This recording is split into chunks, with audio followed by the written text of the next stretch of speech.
Hello and welcome to When Artists Drink Cocktails. Today I'm at the home of Leticia Bernadac and I am drinking a delicious margarita. So thank you for the drink. And you're welcome. Tell me about it. This is a classical Mexican drink. Yes. Made of tequila and lime juice and sugar and some salt. Right. And so, because you put sugar on mine and then you had salt on yours. Yes, I like with salt. Oh, salt? But some chili as well sometimes, but not this time. Yeah. But yeah, this is unique of Mexico, and because I'm from Mexico too. Oh, okay. So, great. Yeah. Yes. Well, cheers. So cheers. Cheers. Leticia, tell me about your background and how you kind of became an artist. I'm originally from Durango, Mexico. When I was 20, I decided to move to Finland. I studied business administration and economics in Finland. Oh, wow. And I graduated in 1995. And the same year, I got married and moved to Japan. Oh, wow. So you've lived all over the world. Yes. So we moved to Japan, then we moved to Malaysia and Chile. And finally, in 1998, we came to United States. Oh, wow. So that's like a very short time. You've lived everywhere. Yes. So we have been here in the United States since then. Okay. We had our daughter by then, and I think, starting a family, it was time to settle down. Yeah. So I didn't want to move around to different places anymore. Right. So I wanted to stay in one place at least for a longer period. And yeah, we have been here since then. Yeah. Wow. So when was it that you found art? Well, art has been in my life since I was a child. Okay. I've been always drawing, doing crafts, painting, doing everything that I could with my hands. And that never a part of me, but it's something that I didn't pursue at the beginning because I went to a business school instead of an art school. In 1996, when my daughter was born, I wanted to do portraits of her. Then I decided by my mind that I need to continue painting, and then one day I can start doing portraits and start painting her. Oh, wow. So some of your very first paintings were of your daughter?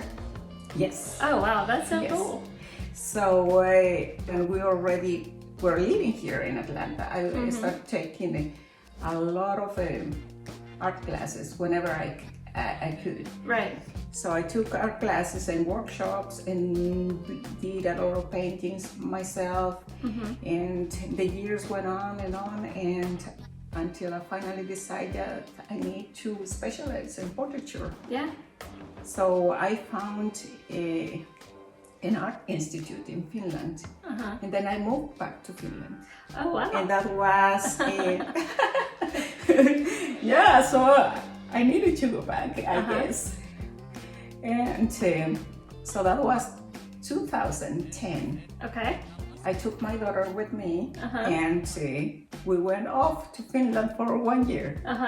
So she went to a local school there. Oh, wow. And she was born in Finland, so I wanted her to really live there because she was she has been there several times, but just to visit during the summers, not the whole year. Yeah. So I wanted the full experience for her too. Oh, yeah. She was 13, and I said, it was going to be fun, mom and daughter. Yeah. So well, that's great. Yeah, and that's where I got my proper training as an artist. Wow. So I graduated from the Russian Rapid Art Institute, and they specialize in classical, the classical method of teaching portraiture. Okay. So that's what. Yes.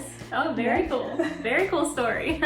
Well, so tell me about some of the different mediums that you use in your work. I paint mainly in oils. But I like working also with watercolors, and I do pastels mixed with watercolors as well, and charcoal. Okay. Yes. Very neat. And I've also seen you also do sculpture as well. Yes. That is, and your sculptures are beautiful. Oh, thank you so much. So tell me, how did you start doing sculptures? Well, sculptures, it comes to my childhood too, because I used to play a lot with plastilina, which is a kind of a Play-Doh for kids. So we always did something with those. And my mom, she was excellent doing cows. So she did the cows and the bulls for us, since we couldn't, when we were little, so we couldn't make those nicely, and she was making them for us, and I guess I copied her as well. Yeah. And painting a portraiture for a while. Sculpture has been always in my mind that I have to learn also. Yeah. And I began doing sculptures like 3 years ago. Oh wow. Yeah. Okay. So not that long. And it's different. Yeah. Of course, it does help when you know the anatomy, you know the main parts of the body, and you know how to measure. And once you know that, of course, that applies also in the sculpture. Yeah, so it's like, the fact that you can paint portraits and the realism helps influence your sculpture and vice versa. Yes, because my art teachers from Russia, they were very strict. You just use your pencil. And in some cases, you use your brush, that's it. Yeah. And so it's like you kind of look at everything is like kind of, with your gut, like, I think it's 2 inches, that's it. We're here in your beautiful studio space. We're in the gallery area right now, but I would love for you to show me around the rest of it and maybe give us a little demo. How about that? Absolutely, yes, let's go. Great. This is my working studio. This is where the magic happens. Right. If I could say that. I spend almost every day here, and this is the very best part of the house. This is where I really want to be. Right. So I'm right now I'm working with all of these works that they are in different stages. So I use photo references for, of course, animals. No animal is going to sit for you, so you have to take photos of them. And a good quality photo works best for me because I like working with details and I like to see everything. And for that, I use my self-made palette. So this is something that I made it myself, and I have my light here. The lighting is important in the studio. You have to have a very good light. So I have daylight here, and I have daylight there coming from that side. But later on, we are going to put 2 lights on top and then bring all the lights so I don't see shadows anywhere. Yeah. And I have my iPad where I see the picture and that I'm working with and the painting. So everything has to be close by.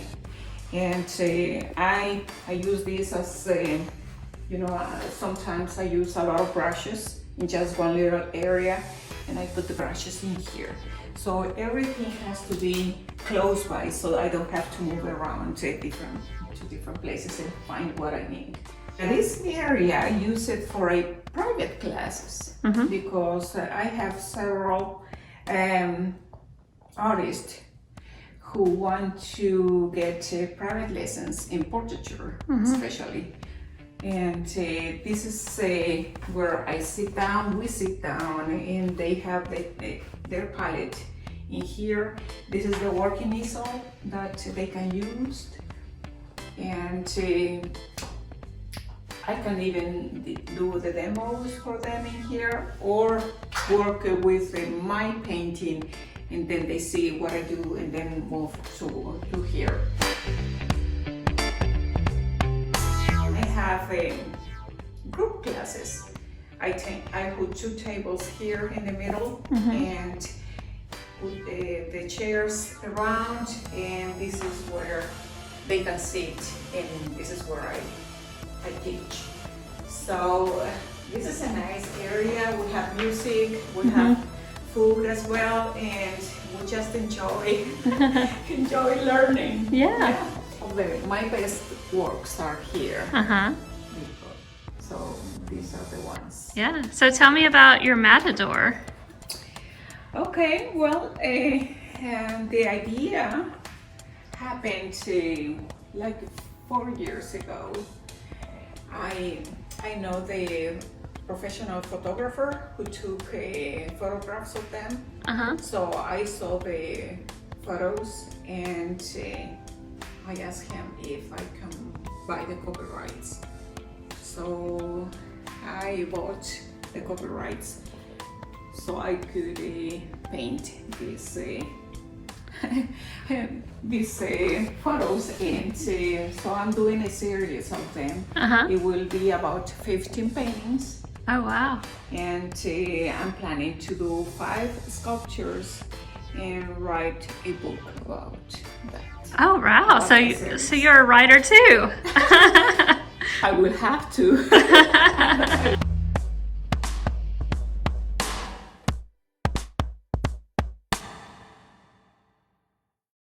This is the logo for this series. Oh, so you made a logo for Yes. it. Oh, wow. Yes, and of course it has the bull. And in Chinese it says Leticia, and it has my initials because it's just my name is too long. So LB and Leticia in Chinese. Oh wow. Oh, that's so cool. Believe it or not, this was my first sculpture. Oh really? Yes. So I'm very proud of my pepper. I love it. Oh, I love that. Yes. And when I took the class, I thought that I was going to jump into the figure right away and do something crazy, big and beautiful and whatever. But no, then my teacher, my instructor told me, okay, this is your pepper. You're going to be working with this one. Oh my God, no, but I want to do the model already. And no, he said, this is where you are going to start. So I did this first. And then I continue with the little studies. So these are studies when you start doing something new. And this is his foot. So I did this. Something that my handy husband did for me. The table. And you know, sculptures are 3D. So you have to move them around. For paintings, you just paint one side. Yeah. But 2D. So, and for sculptures is 3D. So all the sides need to be in the sculpture. And that's why we use this kind of tables where you need to move it around. My husband made it for me. This is for just the head and shoulders sculpture. It can be like 1/3, 1/2 size, not full size. This is too small. And this is for the whole figure. This is the support for the sculpture to be here and doesn't move around. Okay. Because you are going to be working with it and modeling and moving it. So it has to be steady where it's not going to move anywhere. All of them, you know, this is a work in progress. So this is what I mean, you see? Oh, okay. It's in here, it's tight and it doesn't move anywhere. So and you just measure everything, do the form, and after that it's like chiseling. You start give some finishing up. I mean, it's just Yeah. Is that clay? this is clay. In sculpture you can use water-based clay and oil-based. Oh. This is made in oil-based clay. Basically what it has the form. It doesn't have a lot of details. Details come like in paintings, they come at the end.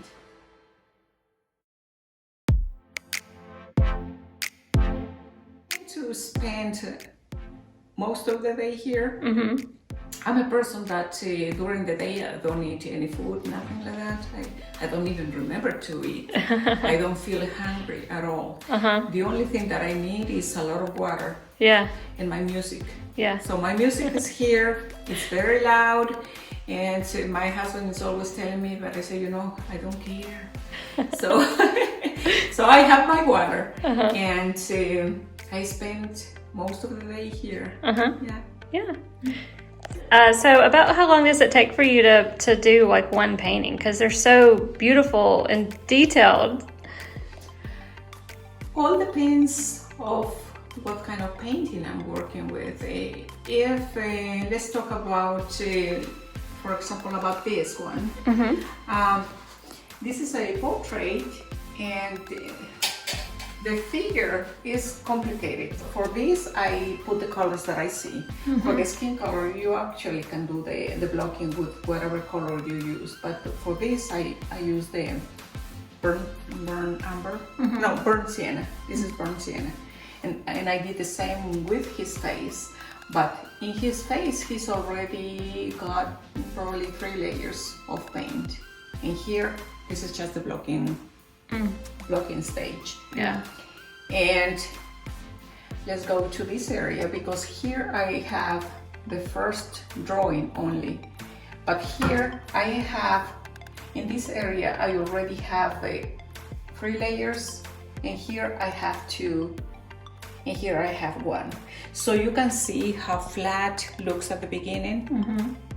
So once I work again with the same area, I start putting a lot of attention to the form that I'm drawing, the painting, and then it starts coming more dimensional. And at the end, of course, like in his hat, has probably 4 or 5 layers. So you see that it comes, you know, it's coming like alive, growing. The form is growing. So you start doing that layer by layer. Almost, it will look like it's going to come alive. So about how much time have you spent on this one so far? So far for this is like 2 months. Oh wow. Yes. For the first one that I did, it took me about 5 months. 4? 5. 5 months. 5 months. Yeah. And I just, when I see something that inspires me, I mean, I cannot pass that. I have to do it. So this is the little demo that I'm going to do with the blocking stage, which is you basically, what you do is start drawing and painting. What you see is just basically big shapes at the beginning. It's not like you are going to start putting everything that you see in there, because you start at the beginning, you start with the darks always. So you have to understand what is underneath. So in here, for example, if you see these parts, this is still the blocking stage. I already put down you have to start with the darks, what you see in there. So you have to put those down first and refine the drawing, because when I do the drawing, I do basic things. I don't put every single thing that it's in here.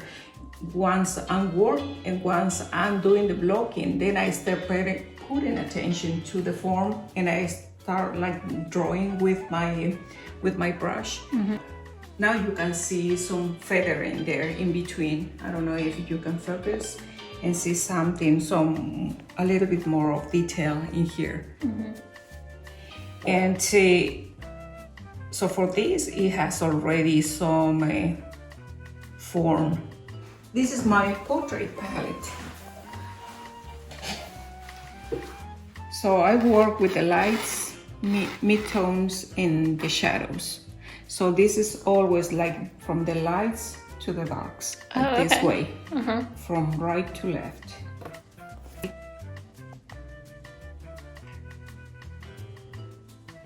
I like working with details, so I need to always have a very good quality photo in order to see everything, to enlarge it and see exactly the way the form goes. With the best luck, try to do it the way it is in there. So I use my stick to have control of my hand. Oh, wow. Yeah. So this is good because you really need to concentrate. When you are doing something that has a lot of detail, you really need to concentrate. And my layers are thin. So at the end, it will look bright, but they are very thin layers that always will show the previous layer. So you are not going to cover everything, because when you see, if you zoom, you see all of these lines underneath, and that's what we are going to try to replicate, that we see what is underneath, and that's what is going to give a dimension to the form.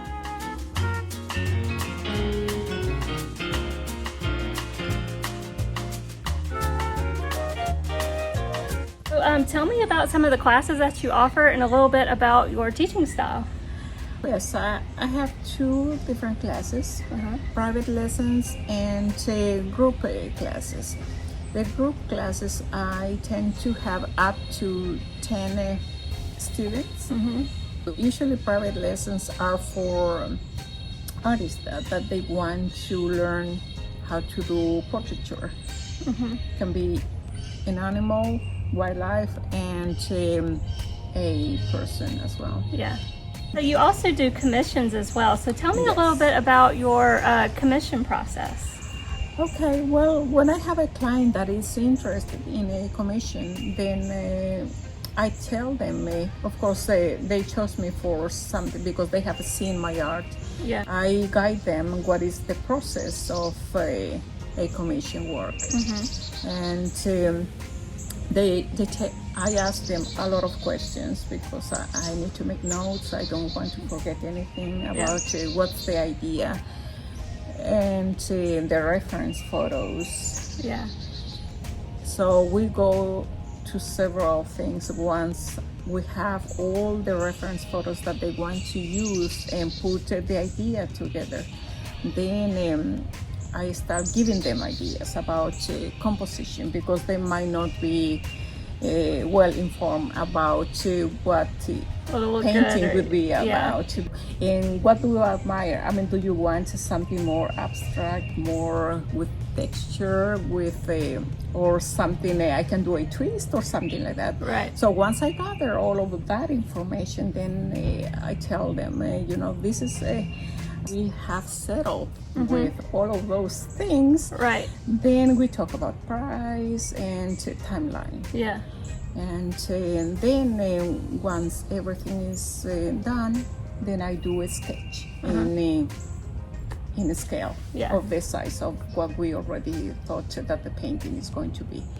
So they have seen the drawing, then I start with the painting. Gotcha. And I never give them updates of the painting because it's in stages. And when they see something that is not done, they think that, oh my God, there's something wrong in there.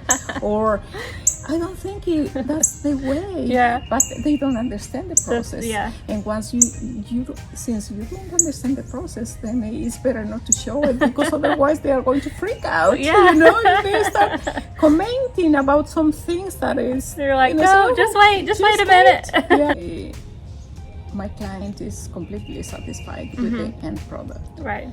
And I take pride of that, Yeah. because I never show a painting that I'm not happy with. Yeah. So, and especially if it's a commission, I have to be very happy to give it to the client. So tell me, do you have like an artist bucket list, like something that you hope to accomplish one day? Oh yes. What is that? I do have. I have 4 series coming up. Okay. And the first series is the bullfighters. Oh, the matadors Yes, that we the saw. matadors. Yes. So that consists of 15 paintings, 5 sculptures, and a book. Wow. So, and it's tedious, it's long, it's very complicated. It has taken me more time than I really thought that it's going to take. Yeah. And well, it takes whatever it takes. I will finish it, and I think at the end I'm going to be very happy about it. Yeah. Oh, I can't wait to see it. Yes. And I have a series also dedicated to women only, because I understand, you know, being a woman, I think, you know, that's the most important figure in a family. Yeah. At least for me. Yeah. So, and I think, you know, we have to show what actually women are about. Yeah. The power of our... Of who we are. Of who we are, exactly. Yes. What we do, yeah. Exactly. So I wanted to, that's going to be the second series. I love painting landscapes too. So I have a lot of reference photos that I have been taking during so many years. Since I lived so many years in Finland, I think, you know, it has shaped me in so many ways that I would like to give something back. So in some of those paintings we'll have landscapes from Finland as well. Oh, beautiful. Yeah. Okay, so I always ask this question at the end of all of my interviews. And that question is, if you could invite anyone over for a cocktail who has ever lived in history or who is currently living, who would you invite over and why? The number one, the best of the best, Leonardo da Vinci. Oh. He is my sole inspiration. Really? Yes. Yeah. Yeah, so he was a little bit of everything. He was an inventor, an artist. I mean, he just did it all. He did everything. Yeah. So if I have admiration, he is the one. Yeah. Oh, very cool. And, solid choice. Yes. Yes. Do you have any shows coming up in the near future? I know that we're still kind of coming out of this whole pandemic thing, but what's coming up next for you? Well, in the summer, I have a painting that is going to be shown at the Marietta Cup Museum for the Metro montage. Oh, okay. So it will be showing there. Oh, wow. And so what's the painting about? Yeah, I will be showing the bull that I have. Okay. The part of the series of the matadors. Yeah. Oh, very nice. Yeah. Yeah. So he will be there, and at the end of this year, I will be part of a gallery that is in Charleston, and one will be online. Oh, okay. Still, I cannot disclose the name of the galleries, but well, you'll have to keep us updated once it happens. Yes. For sure. Okay, so well, tell me, how can people find you online? Do you have a website, social media? Yes, I do have a website. It's www.leticiabernadacart.com. Okay. And you can find me also in Facebook at Leticia Bernadac Fine Art, and Instagram at Leticia Bernadac Art. Okay. Well, that seems pretty easy to find you. So, Yes. and we'll also link to that in the blog as well. So, Oh, great. yeah. So go to the blog, and then that way we can find Miss Leticia. So, well, thank you, Leticia, for having me over today, for showing me your studio, and for sharing a little bit about your process. Thank you so much, Katie. Yes. It's been a blast to have you here. Yes. I mean, now I have a companion. You can come and paint with me. Yes, I would love to. And how do they say it in Mexico? Salud? Salud. Salud. Salud.